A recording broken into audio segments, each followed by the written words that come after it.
మత్తయి సువార్త 1వ అధ్యాయం. పరిశుద్ధ గ్రంథం నుంచి మత్తయి సువార్త 1వ అధ్యాయం 18 నుంచి చివరి వరకు చదువుకున్నాం.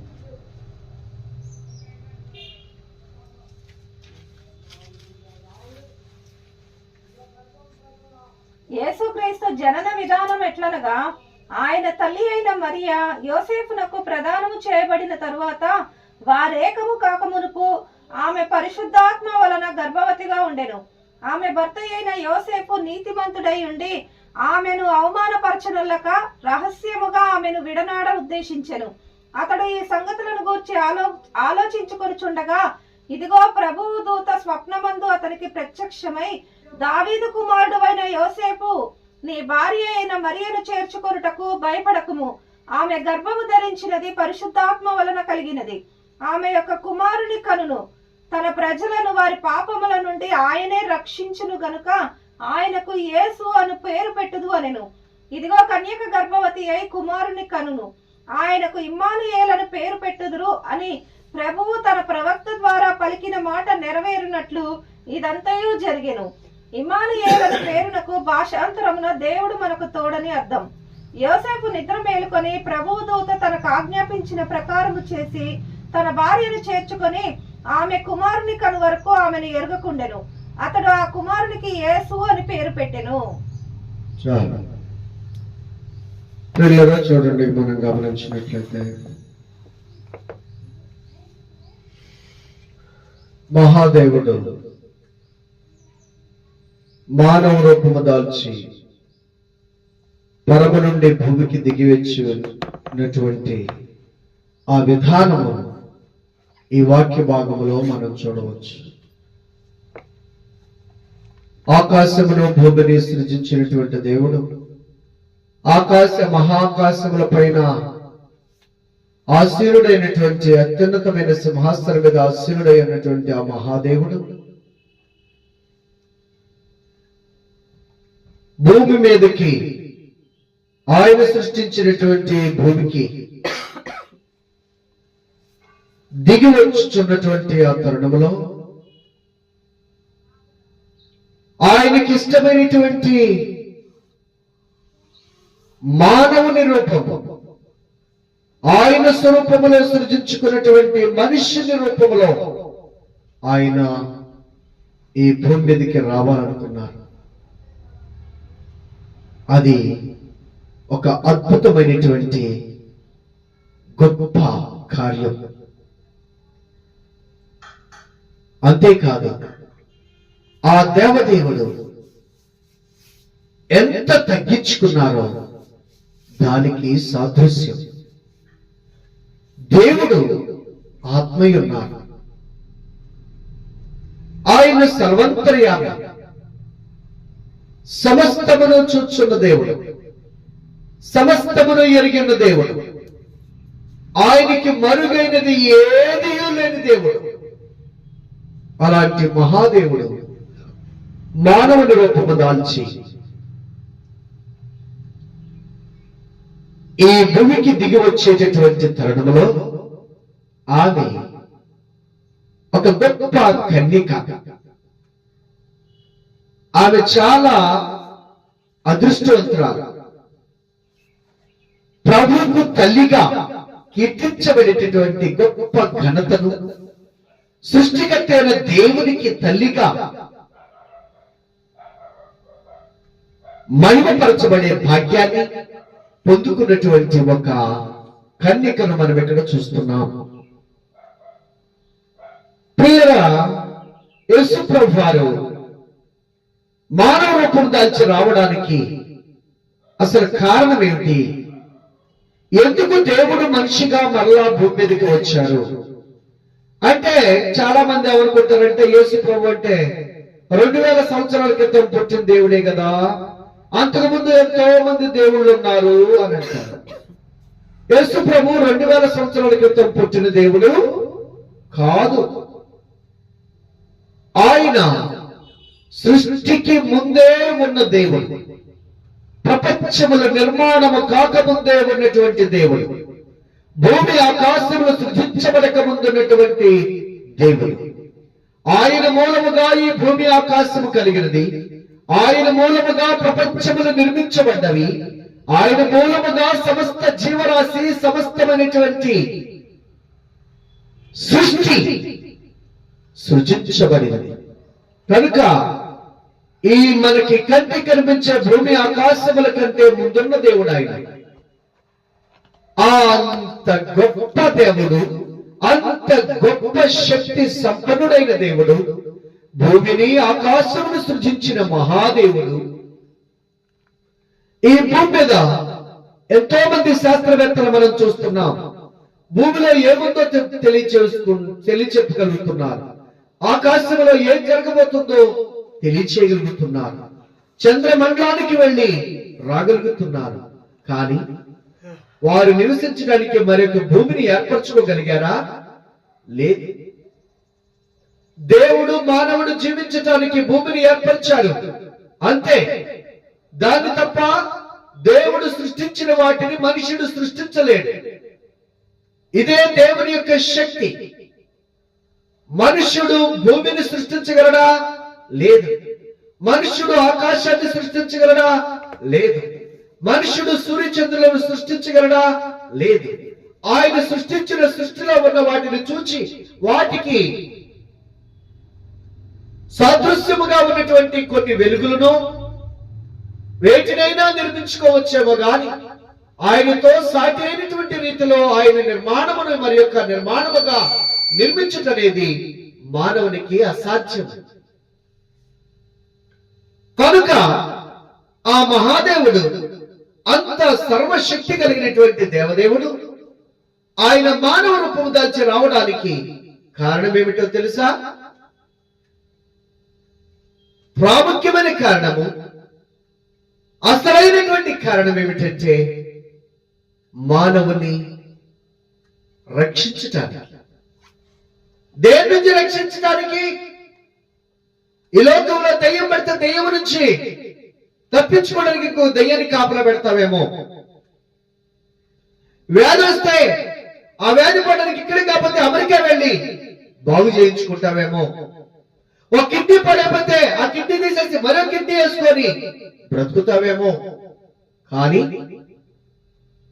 నీవు చేసిన పాపాన్ని నీ జీవితంలో నుంచి నువ్వు తుడిచివేసుకున్నట అసాధ్యం. మానవుడు చేసిన పాపము మనుష్యుడు మరలా తీసివేసుకోలేడు. ఆ చేసిన పాపము నుండి మానవుని రక్షించటానికే మహాదేవుడు మానవుని రూపముగా మరలా ఈ లోకానికి రావలసి వచ్చింది. మానవుని పాపము కాగితాల మీదో, గ్రంథాల మీదో, రాళ్ల మీదో, ఇళ్ల మీదో రాయబడలేదు. ఎక్కడ రాయబడిందో తెలుసా? మనము చేసే పాపములు మన హృదయం అనే పలక మీద రాయబడుతూ ఉంటాయి. దాన్ని ఎవడు చెరపలేడు, దాన్ని ఎవడు తొలగించలేడు, దాన్ని ఎవడు కూడా తీసివేయలేడు. ఒకవేళ కంప్యూటర్లో ఫీడ్ చేసిన దాన్నైనా ఎక్కడో ఉండి దాన్ని మొత్తం డేటాను తొలగించవచ్చు, ఎక్కడో ఉండి ఆ డేటాను మొత్తం స్వీకరించవచ్చు. కానీ దేవుడు సృష్టించినటువంటి ఆయన సృష్టి కార్యమైనటువంటి హృదయంలో, ఆ హృదయం అనే పలకలో ఆయన చెక్కినటువంటి తాను చేసిన పాపము అక్కడ చెక్కబడుతూ ఉంటుంది. ఇది దేవుని సృష్టి. మనం మాట్లాడే మాటలు ఏ విధంగా అయితే సెల్ ఫోన్ లో రికార్డ్ అవుతా ఉంటాయో, మనం చేసిన ప్రతి పాపము హృదయం అనేటటువంటి ఒక రకంగా మనకు అర్థమయ్యే భాషలో సెల్ ఫోన్, హృదయం అనే సెల్ ఫోన్ లో రికార్డ్ అవుతూ ఉంటుంది, రికార్డ్ అవుతూ ఉంటుంది. ఈ సత్యము మానవుడికి తెలియదు. కానీ దేవుడే ఆ విషయాన్ని కూడా బయలుపరిచారు. ఇర్మియా గ్రంథము 17వ అధ్యాయము 2వ వచనం నుంచి చదవండి. యూదా పాపము ఇనుపగంటముతో రాయబడి ఉన్నది. అది వజ్రపు మొనతో అది వజ్రపు మనతో లిఖింపబడి ఉన్నది. లిఖింపబడి ఉన్నది. అది వారి హృదయములనడి పలకల మీద అది వారి హృదయములనడి పలకల మీద చెక్కబడి ఉన్నది. చెక్కబడి ఉన్నది. ఈ బలిపీఠములకు చూసారా పిల్లరా, జాగ్రత్త. మనం చేసే పాపములు మనుషులు చూడకపోవచ్చు, మనం చేసే పాపములు మనుషులు కనుగొనలేకపోవచ్చు. అంత జ్ఞానంగా, అంత తెలివిగా మనము మన పాప జీవితాన్ని కొనసాగించవచ్చు. కానీ ఒకటి మాత్రం గుర్తుంచుకో, తల్లిదండ్రులకు తెలియకుండానో, బంధువులకు తెలియకుండానో, భర్తకు తెలియకుండానో, భార్యకు తెలియకుండానో, వాళ్ళు నిద్రిస్తున్నప్పుడు, వారి పడకల మీద పరుండి ఉన్నప్పుడు వారికి తెలియకుండా నువ్వు జరిగించే రహస్యమైనటువంటి నీ పాప జీవితం, రహస్యముగా నువ్వు మాట్లాడుతున్నటువంటి రహస్యమైనటువంటి నీ మాటలు, నీవు జరిగిస్తున్నటువంటి అక్రమ క్రియలన్నీ కూడా ఎక్కడ రాయబడితే తెలుసా?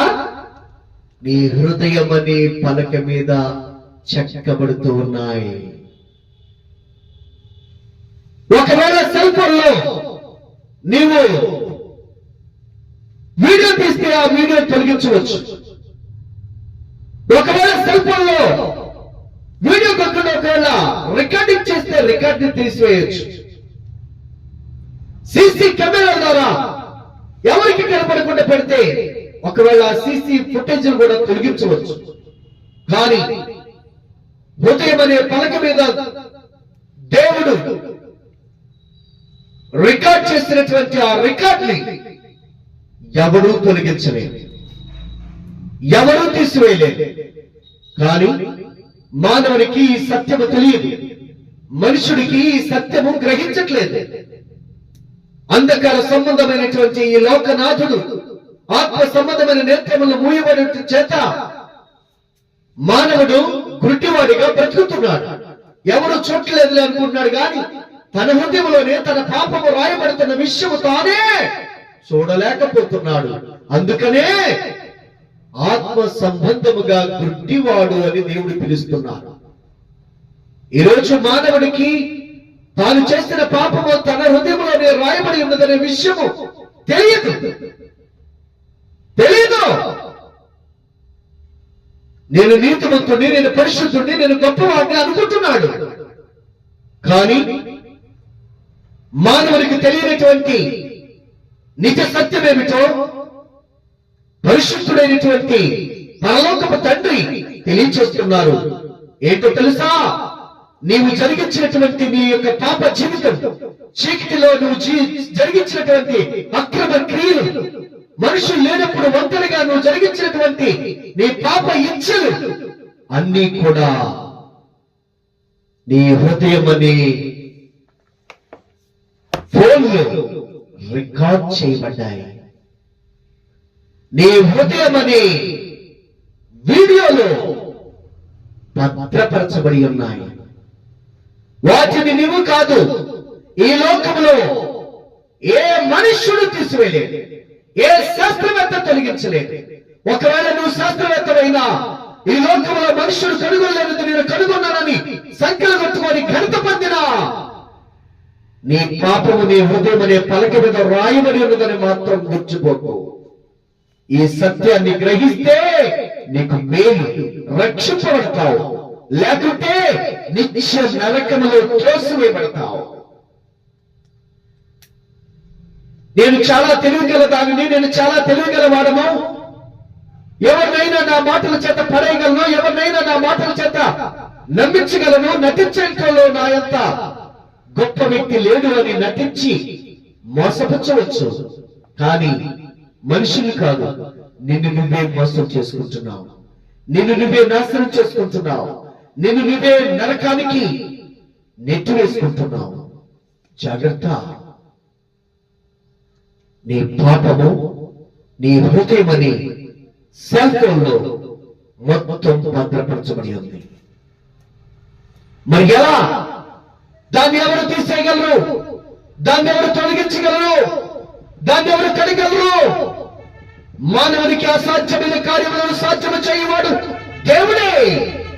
అందుకే ఒక మనుషుడు ఈ సృష్టిలో ఎవరు ఎప్పుడు జరిగినటువంటి ఒక వింతైన కార్యము ద్వారా ఆ మహాదేవుడు మానవుడిగా ఈ లోకానికి వచ్చుచున్నారు. ఎలా వస్తున్నారో తెలుసా? ఆత్మస్వరూపైన దేవుడు మనుషులుగా వచ్చున్నారు. వచ్చేటటువంటి రీతిగా ఏ విధమో తెలుసా? కన్యక గర్భవతి అయి కుమారుని కనును, ఆయనకు ఇమ్మానుయేలుని పేరు పెట్టుదురు. సోదరి సోదరుడా, మహాదేవుడు మానవుని హృదయం మీద రాయబడినటువంటి ఆ పాపము మనుషులు ఏం చేస్తుందో తెలుసా? ఆయనకి ఏం చేస్తుందో తెలుసా? పాపం వల్ల వచ్చు జీతము మరణం, నిత్య నరకం, శాశ్వతమైన పాతాళ జీవితం. ఘోరమైనటువంటి అగ్ని గుండములో, యుగములు, తరతరములో ఆరని అగ్నిలో నిత్యము జీవించి ఆ మరణ వేదనలు పొందుతూనే ఉండాలి. అందుకే ఆ ఘోరమైనటువంటి యుగములు, తరతరములు మండుచున్నటువంటి అగ్ని గోళము నుంచి, అగ్ని గంధకము నుంచి, ఆరని ఆ మంటల నుంచి మానవుని విడిపించి రక్షించటానికి ఆ మహాదేవుడు మానవునిగా ఈ లోకానికి రావడం జరిగింది. ఎలా వస్తున్నారో తెలుసా? సృష్టిలో ఎప్పుడు జరగనిది, సృష్టిలో ఎక్కడ వినబడనిది, సృష్టిలో ఎక్కడ అసాధ్యమైనటువంటిది, ఏ జాతిలోనైనా అసాధ్యమే. స్త్రీ పురుషుల కలిగి లేకుండా జంతువుల్లో కానీ, పక్షుల్లో కానీ, మానవుల్లో కానీ, మృగాల్లో కానీ, జలచరముల్లో కానీ, ఎక్కడైనా ఏ జీవరాశిలోనైనా స్త్రీ పురుషుల కలిగి లేకుండా సంతానం అనేది అభివృద్ధి చెందదు. కానీ ఆయన దేవదేవుడు, మనుషుని సృష్టించిన దేవుడు. అందుకే ఆయన పురుషుని ప్రమేయం లేకుండా ఒక స్త్రీ గర్భము ధరించి, ఆ గర్భము ద్వారానే నేను కూడా ఈ లోకానికి వస్తాను. స్త్రీని హెచ్చిస్తున్నారు. ఆయన స్త్రీని ఎంతగా హెచ్చిస్తున్నారు అంటే, ఆయన తల్లిగా కీర్తించబడేటటువంటి ఘనతను ఒక స్త్రీకి దేవుడిస్తున్నారు. ఇక్కడ ఆయన సృష్టించినటువంటి ఒక మట్టి బొమ్మకు ఆయన ఇచ్చే ఘనత ఎంత గొప్పదో తెలుసా? ఆయనే కుమారుడుగా ఈ లోకానికి రావడానికి ఇష్టపడ్డారు, తగ్గించుకున్నారు. అది దేవుని తగ్గింపు, అది దేవుని తగ్గింపు. ఈ రోజున మనం తగ్గించుకుంటామా? ఈ రోజున మనం తగ్గించుకోగలుగుతున్నామా?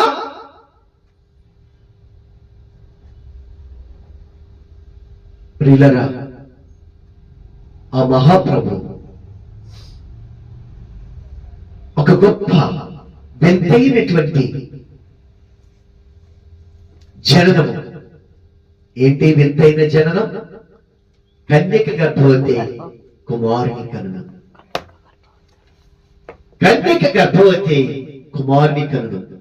ఆ దినములలో పాపము చేసిన వారికి పాపం వల్ల వచ్చు జీవిత మరణం. అందరూ మరణానికి అప్పగించబడుతున్నారు. అప్పుడు ఆనాడు ఉన్నటువంటి ప్రజలు మెస్సయ్య ఎప్పుడు వస్తారా, మెస్సయ్య ఎప్పుడు వస్తారా, రక్షకుడు ఎప్పుడు పుడతారా, ఈ లోకానికి ఎప్పుడు వస్తారు, మమ్మల్ని ఎప్పుడు రక్షిస్తారు, మేము మా పాప బద్ధకాల్లోనే నశించి నరకానికి వెళుతున్నాం, మా పాపం నుంచి మమ్మల్ని విడిపించి రక్షించడు రక్షకుడు ఎప్పుడు పుడతారు, ఎప్పుడు వస్తారు, మెస్సయ్య ఎప్పుడు వస్తారని ఎదురు చూస్తున్నటువంటి దినాలని. ఆకలి బాధలకు అలమటించట్లేదు గాని, అధికార పదవుల కోసము ఉర్రువూగుతున్నట్లేదు గాని, పాపం నుంచి విడిపించి రక్షించే రక్షకుడు కొరకు ఆర్తనాథములు, అంగలార్పులు, రోదన ధ్వనులు, హృదయ కేకలు. ఆనాడు మానవుని జీవితంలో అంత భయంకరమైనటువంటి పరిస్థితి. అప్పుడు కొన్ని వేల సంవత్సరాల క్రితమే కన్యక గర్భవతి కుమారుడిగా దేవదేవుడు ఈ లోకానికి వస్తాడన్నటువంటి దినముల్లో మనుషులు ఆందోళన చెంది మెస్సయ్య ఎప్పుడు వస్తాడు, మెస్సయ్య ఎప్పుడు వస్తాడు, ఎప్పుడు మమ్మల్ని రక్షిస్తాడని కేకలు వేయించినటువంటి దినాలు యెషయా ప్రవక్త ప్రవచిస్తున్నాడు. యెషయా ప్రవక్త ప్రవచిస్తున్నాడు. యేసు ప్రభు పుట్టానికి కొన్ని వేల సంవత్సరాల క్రితమే, ఇంచుమించు 15 తరాలకు ముందే, ఒక తరం 2 తరాల ముందు కాదు, 15 తరాలకు ముందు, మరి ఇంకెక్కువ తరాలు. యెషయా గ్రంథము 7వ అధ్యాయము 14వ వచనం. కన్యక గర్భవతి అయి కాబట్టి ప్రభు తానే ఒక సూచన మీకు చూపును, ఆలకించుడి. కన్యక గర్భవతి అయి కుమారుని కనును, అతనికి ఇమ్మానుయేలును పేరు పెట్టును. కీడును విసర్జించుటకును మేలును కోరుకొనుటకును అతనికి తెలివి వచ్చినప్పుడు. చూసారా ప్రియులరా, ఏమని ప్రవచిస్తున్నారు యెషయా గారు? కన్యకగా దేవుడు తానే మీకు ఒక సూచన క్రియ చూపించబోతున్నారు. ఏంటా మహా సూచక్రియ తెలుసా? కనబడనటువంటి పాపాలను కడగటానికి శక్తి కలిగిన దేవుడు అని మీరు ఎలా నమ్ముతున్నారు అంటే, ఒక స్త్రీ పురుషుని కలిక లేకుండా గర్భము ధరించదన్నది ఎంత సత్యమో, కానీ ఆ సత్యాన్ని సైతము తిరగ రాయగలిగిన దేవుడు, ఆ సత్యాన్ని మార్చగలిగిన దేవుడు,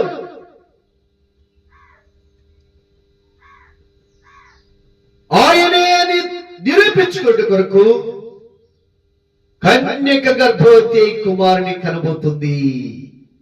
ఆయనకు ఇమ్మానుయేలును పేరు పెడతారు. యెషయా ప్రవక్త ప్రవచించాడు. దేవుడు యెషయా ద్వారా ఆనాటి యొక్క ప్రజలకు ఆయన తెలియచేశాడు. మానవుడు పాపములో నశించి నరకానికి వెళ్తున్నాడు కాబట్టి ఆ మానవుని రక్షించటానికి మరలా మహాదేవుడు మానవుడిగా ఈ లోకంలో జన్మించబోతున్నారు. ఎలా జన్మించబోతున్నాడు తెలుసా? భార్యాభర్తల కలిక ద్వారా ఆయన జన్మించటం లేదు. ఆయనకు జంతువుగానో పక్షిగానో రావట్లేదు. ఆయన సృష్టించినటువంటి మానవుని రూపంలోనే ఆయన రాబోతున్నాడు. అయితే ఆయన హఠాత్తుగా ఊడిపట్టలేదు. మనుష్యుడు ఎలా జన్మిస్తున్నాడో అలాగే జన్మించిన ఉన్నారు. కానీ వింతైన కార్యం ఏంటంటే, ఆశ్చర్యకరమైన సంఘటన ఏంటంటే, అద్భుతకరమైనటువంటి ఘటన ఏమిటంటే, ఆయన కన్యక గర్భము ద్వారా రాబోతున్నారు. ఆయన కన్యక గర్భము ద్వారా రాబోతున్నారు.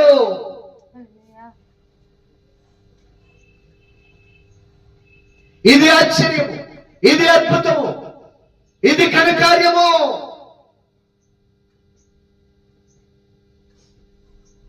ఇది ఘనకార్యము. కన్యక గర్భవతి కుమారుని కనును. ఎక్కడైనా చూసారా? ఏ జంతువు అయినా చూసారా? ఏ పక్షి అయినా చూసారా? పురుష ప్రమేయం లేకుండా ఒక కన్యక బిడ్డను కంఠం అనేది ఎక్కడన్నా సృష్టిలో ఉందా? లేదు. కానీ ఇప్పుడు ఆ వింతైన కార్యము భూమి మీద జరగబోతుంది. ఒక మహా సూచక కార్యమును దేవుడు ప్రజలకు కనపరచబోతున్నాడు. అది కన్యక గర్భవతి కుమారుని కనును. ఆ ప్రవక్త వేల సంవత్సరాల క్రితం ప్రవచించిన రీతిగానే యేసు ప్రభువారు మరియ అనేటటువంటి కన్యక గర్భము ద్వారా ఇమ్మానుయేలుగా ఈ భూమి మీదకి వచ్చారాయన. ఇమ్మానుయేలుగా వచ్చారాయన. ఎందుకు వచ్చారు?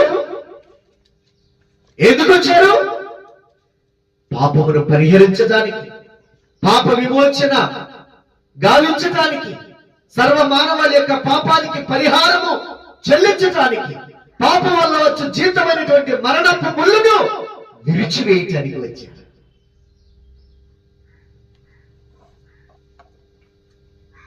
ఓ మరణమా, నీ ముళ్ళెక్కడ?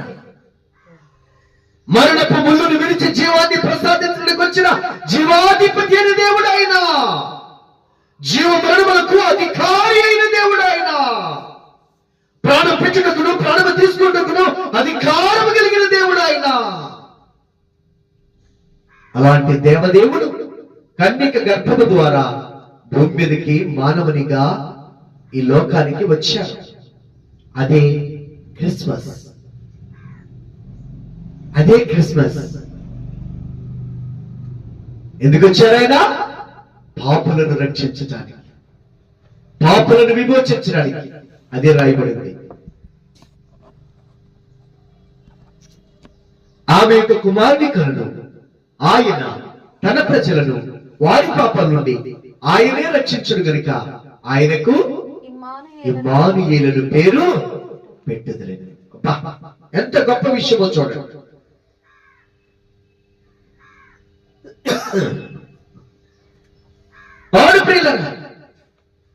ఆయన ఈ లోకానికి రావడానికి 1000 సంవత్సరాల క్రితమే తాను రాబోతున్నా నేను ప్రకటించుకున్న దేవుడు, మాట ఇచ్చిన దేవుడు, ఇచ్చిన మాట ప్రకారమే కన్యక గర్భము ద్వారా ఇమ్మానుయేలుగా ఈ లోకములోనికి వచ్చారు. ఎందుకు వచ్చారో తెలుసా? కనిపించినటువంటి నీ హృదయమనే ఆ సిమ్ములో, ఆ చిప్పులో ఉన్నటువంటి నీ పాప జీవితాన్ని, నా పాప జీవితాన్ని కడిగి పరిశుద్ధపరిచి పరలోకానికి తీసుకువెళ్ళడానికి ఆయన వచ్చారు. అంతేగాని మతాలు మార్చడానికో, కులాలను కొట్టుకోవటానికో, తారతమ్యాలతో మనుషులు చంపుకోవడానికో కాదు ఆయన వచ్చింది. సర్వ మానవాళి యొక్క పాపము నుంచి విమోచించి రక్షించడానికి వచ్చినటువంటి రక్షకుడైన క్రీస్తు, సర్వ మానవాళి యొక్క పాప విమోచనకు బలిగా తనతో అర్పించుకోవడానికి వచ్చినటువంటి మహా గొప్ప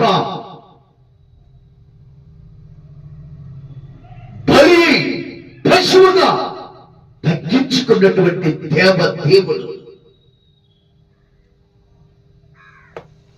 ప్రియులారా, గమనించాలి. యేసు ప్రభు అంటే ఇదొక మతం అనుకుంటున్నావు? కాదు. మార్పు లేని నీ జీవితానికి మార్పిచ్చే దేవుడు. నీవు చేసిన పాపము నుండి ఈ లోకంలో నీ తల్లిదండ్రులు గాని, అన్నదమ్ములు గాని, అక్కజల్లు గాని, ఈ మానవ జీవితంలో ఉన్నటువంటి ఏ మనుష్యుడు నిన్ను పాపము నుండి విడిపించి రక్షించలేడు. అందుకే నిన్ను పాపము నుండి విడిపించి రక్షించడానికి రక్షకుడుగా ఈ లోకానికి వచ్చారు. రక్షకుడిగా ఈ లోకానికి వచ్చారు ఆయన. నీ సిమ్ ఓపెన్ చేస్తే, నీ సెల్ ఫోన్ ఓపెన్ చేస్తే ఎలాగా రికార్డింగ్ అంతా బయటకు వస్తూ, అలాగే నీ హృదయం అనే సిమ్ ఓపెన్ చేస్తే నీ జీవితం అంతా బయటకు వచ్చేస్తా. నీ జీవితం అంతా బయటకు వచ్చేస్తాయి. నువ్వు జరిగించిన మంచి కార్యములే గాని, నువ్వు జరిగించినటువంటి చెడు కార్యములే గాని, నువ్వు చేసినటువంటి పుణ్య కార్యములే గాని, నువ్వు చేసినటువంటి పాప కార్యములే గాని సమస్తము బయటకు వచ్చేస్తాయి. దేవుడు ఆ రికార్డింగ్ ని నీ యొక్క హృదయంలోనే పెట్టాడు. ఆ సిమ్ముని నీ హృదయంలోనే పెట్టాడు. ఇంకెక్కడ రాస్తే నువ్వు వెళ్ళి చింపేస్తావని ఆయనకి తెలుసు. ఇంకెక్కడన్నా కంప్యూటర్ లో ఫీడ్ చేస్తే నువ్వు ఎక్కడుండే దాన్ని మార్చేస్తావని తెలుసు. అందుకని దేవుడు ఎక్కడ పెట్టాడు దాన్ని? నీ హృదయం అనే పలక మీదే పెట్టాడు. కనుక ప్రియులారా, మహాదేవుడు వచ్చింది నిన్ను నన్ను విడిపించి రక్షించడానికి. అదే విషయం తెలియజేస్తుంది యోహాను, మొదటి యోహాను పత్రిక, మొదటి యోహాను రాసిన పత్రిక, యోహాను రాసిన మొదటి పత్రిక యోహాను రాసిన మొదటి పత్రిక 1వ అధ్యాయము 7వ వచనములో కింది భాగంలో రాయబడింది, ఆయన కుమారుడైన యేసుక్రీస్తు రక్తము మన ప్రతి పాపమును కడిగి మనలను పవిత్రులుగా చేయును. ఏంటంట? యేసుక్రీస్తు రక్తము మన ప్రతి పాపమును కడిగి మన పవిత్రులుగా చేయును. ఈ రోజున ప్రియులారా, నువ్వెవరిని అసహించుకున్నావు తెలుసా? ఎవరి మాటలు నువ్వు చిచ్చి అనుకున్నావో తెలుసా? నీ హృదయం అనే సిప్పు మీద రాయబడిన నీ పాపాన్ని తొలగించి నిన్ను పరిశుద్ధపరిచేటటువంటి దేవుడిని నువ్వు త్రోసివేసుకుంటున్నావు. నీ హృదయం అనేటటువంటి ఆ సెల్ఫోన్లో రికార్డ్ అయినటువంటి నీ మురికి పాప జీవితాన్నంతటిని కడిగి నిన్ను పవిత్రపరిచే ప్రభువును ద్వేషిస్తున్నావు, దూషిస్తున్నావు. జాగ్రత్త! ఆయన సమస్తానికి ఆధారవంతుడు. బైబిల్ని నిర్మూలన చేయాలని ఆది నుంచి ఇప్పటి వరకు కూడా ఎంతో పాడుకున్నాడింది సాతాను. ఆయన కన్యక గర్భములో శిశువుగా ఈ భూమి మీద జన్మించినప్పుడే, గర్భవతిగా ఉన్నప్పుడే భయంకరమైనటువంటి శ్రమలు స్టార్ట్ అయినాయి ఆయన్ని చంపాలని.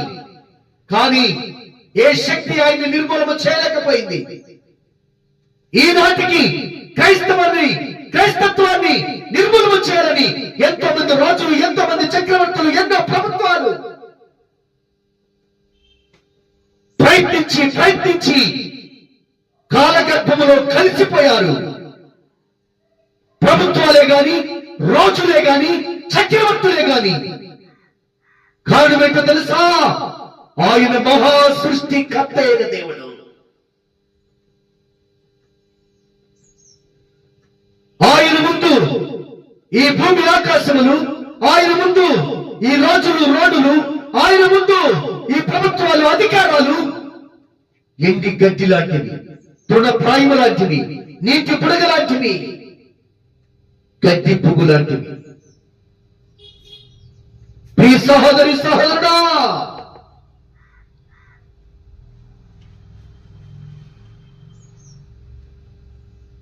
ఆయన రక్తము, యేసుక్రీస్తు రక్తము మీ ప్రతి పాపమును కడిగి మిమ్మల్ని పవిత్రపరచును.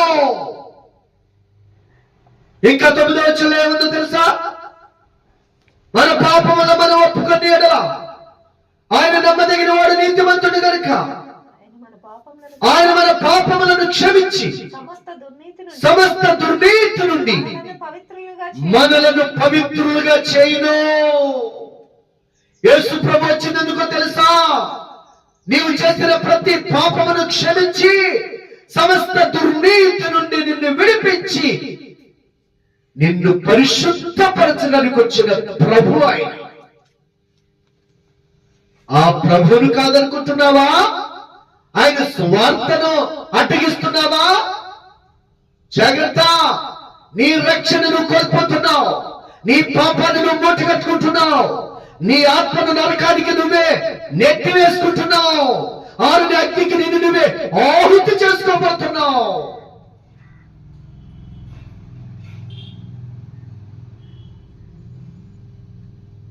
ఆయన ప్రేమ కలిగిన దేవుడు, ఎంత పాపినైనా క్షమించుటకు శక్తి కలిగిన దేవుడు.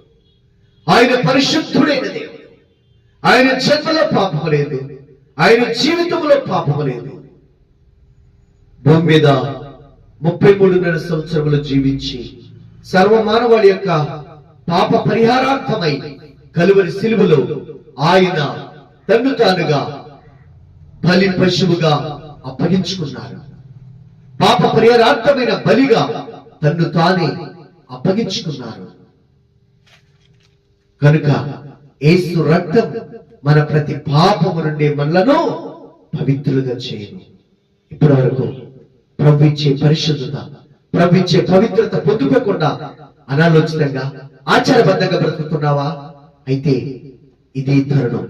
ఎంతో మంది భక్తులు, ఎంతో మంది పరిశుద్ధులు, ఎంతో మంది ధనవంతులు, ఎంతో మంది రాజులు రాణులు, గొప్ప శాస్త్రవేత్తలు సైతము కాలగర్భంలో కలిసిపోయారు. కానీ నువ్వు ఇంకా బ్రతుకున్నావు, అది దేవుడు నీకు ఇచ్చిన కృప. నువ్వు ఇంకా బ్రతుకున్నావు, అది దేవుడు నీకు ఇచ్చినటువంటి గొప్ప భాగ్యము. కానీ ఇంకా నువ్వు బ్రతుకున్నావు, అది దేవుడు నీకు ఇస్తున్నటువంటి గొప్ప అవకాశము. ఏంటో తెలుసా? నీ పాపములను కడుక్కునేటటువంటి అవకాశాన్ని దేవుడు ఇస్తున్నాడు. నిత్య మరణము నుండి తప్పించుకునేటటువంటి భాగ్యాన్ని దేవుడు అనుగ్రహిస్తున్నారు. ఆయన రక్తములో నిన్ను కడిగి పవిత్రపరిచి పరిశుద్ధుడైనటువంటి ఆ పరలోక రాజ్యానికి తీసుకెళ్ళడానికి ఒక అవకాశాన్ని నీకు ఇచ్చి ఇంకా సజీవుడుగా నిన్ను ఉంచారు. కనుక ఇకనైనా ప్రభువుని ఆయన పాదాల దగ్గరికి వచ్చి ఆయన కృపను వేడుకుంటే నీవు నీ ఇంటి వారిని రక్షింపబడతారు. లేకుంటే నిత్య నరకానికి అప్పగింపబడతారు. కనుక మహాదేవుడు ఆయన జననమే అద్భుతం, ఆశ్చర్యం. కనుక ఆ అద్భుతమైనటువంటి ఆశ్చర్యకరమైనటువంటి ఆ మహాదేవుని కృపను పొందుకొని ఆయన రక్తములో మన యొక్క హృదయపు చిప్పును కడుక్కొని పరిశుద్ధపరచబడదామా, పవిత్రపరచబడదామా, ప్రతి కల్మషము నుండి పరిశుద్ధులుగా మార్చబడదామా, పవిత్రులుగా మనము మలుచుకుందామా అంటే అది దేవుని యొక్క కృప మనం పొందవలసి ఉన్నది. కనుక ప్రభు పాదాల దగ్గరికి వెళ్ళి మనల్ని కడగమని, మనల్ని పవిత్రపరచమని ఆయన పాదాలు పట్టుకొని ప్రార్థన చేసుకుందాం. పరిశుద్ధులైన తండ్రి, ప్రేమ నమ్మకమైన మా దేవా, మీ పాదాలకే స్తుతులు. ఈ క్రిస్మస్ దినముల్లో క్రీస్తు మా హృదయంలో జన్మించాలి, క్రీస్తు మా హృదయంలో జన్మించాలి. కనుక మేము క్రొత్తగా జన్మించాలి. మా పాపము నుండి మేము విడిపించబడి ఒక పరిశుద్ధమైనటువంటి నాయన బిడ్డగా మేము పుట్టాలి. ఒక పవిత్రమైనటువంటి జన్మను మేము మరలా జన్మించాలి. ఆ కృపను మాకు అనుగ్రహించండి తండ్రి. మీరు వచ్చిందే ఆ కార్యము చేయటానికి, మీరు వచ్చిందే మమ్మల్ని పరిశుద్ధులుగా మార్చడానికి, మా పాపమంతటిని కడిగి మమ్మల్ని పవిత్రపరచడానికి. కనుక నాయన ఎంతమంది బిడ్డలైతే ప్రభువాను పాపం నుంచి విడిపించాలి, పాపమును ఒప్పుకొని విడిచిపెడుతున్నారో ఆ బిడ్డలందరినీ కడిగి పరిశుద్ధులుగా పవిత్రులుగా మార్చి పరలోకానికి వారసులుగా మీరే అభిషేకించి మీ నామానికి మహిమ ఘనత ప్రభావాలు తెచ్చుకోవడమని యేసు క్రీస్తు వారి యొక్క సర్వశక్తి కలిగిన నామమున దీనముగా ప్రార్థించి వేడుకొనుచున్నాను తండ్రి, ఆమేన్. మన తండ్రి అయినటువంటి దేవుని యొక్క దీవెన, కుమారుడైన యేసు క్రీస్తు వారి కృప, పరిశుద్ధాత్మ తండ్రి యొక్క అన్యోన్య సహవాసం కూడా మనకును ఆశించిన ప్రతి బిడ్డకును తోడుగా ఉంది. విడిపించబడి రక్షించబడినట్లు పరిశుద్ధాత్మ నడిపించి మహిమ ఘనత ప్రభావములైన పొందునుగాక. ఆమేన్. వందనాలండి.